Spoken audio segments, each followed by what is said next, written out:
bukannya Al-Quran itu 80%-an kebanyakan ngikutin dari Alkitab ya. Gini. Karena kan Islam itu kan bukannya agama terakhir yang menyempurnakan katanya. Terus? Jadi kan banyak banget juga kan Al-Quran itu menceplak dari Alkitab. Menjiplak. Ya. Oke. Dan Sekarang gue durasi. peragain ya. Ya. Sekarang gue peragain nih. Ini orang Islam kan? Alhamdulillah. Alhamdulillah.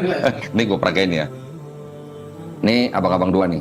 Saya tanya, di Quran ada nggak cerita Nabi Nuh mabok anggur telanjang? Nggak ada nggak? Ada nggak? Jangan-jangan nggak tahu lagi. Hah? Nggak tahu. Nggak tahu atau nggak ada? Ini nggak tahu. Nggak tahu. Nggak baca Al-Quran anjir. Perasaan nggak ada? Masa pakai perasaan? Ya pakai perasaan lah. Yakin? Bener ya? Ada nggak cerita Nabi Harun bikin patung sapi berhala untuk disembah bangsa Israel? Di Quran? Kalau di Quran bikin patung sapi siapa? Nggak tahu juga?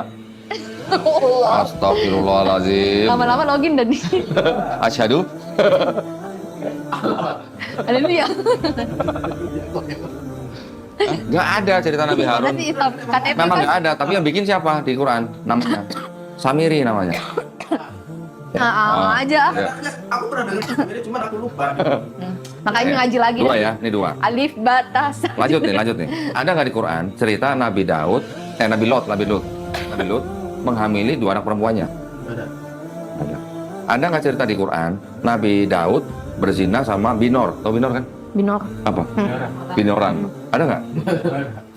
Berzina loh.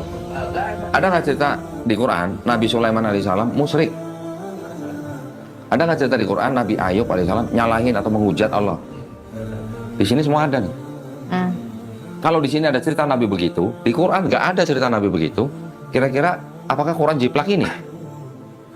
80% kok. Berarti 20%-nya nggak jiplak. 80%. Pernah ngitung emang 80%? Nggak sih, kata orang-orang. Orang. Ya, Gini, jadi saya jelasin. Quran itu boleh dikatakan begini.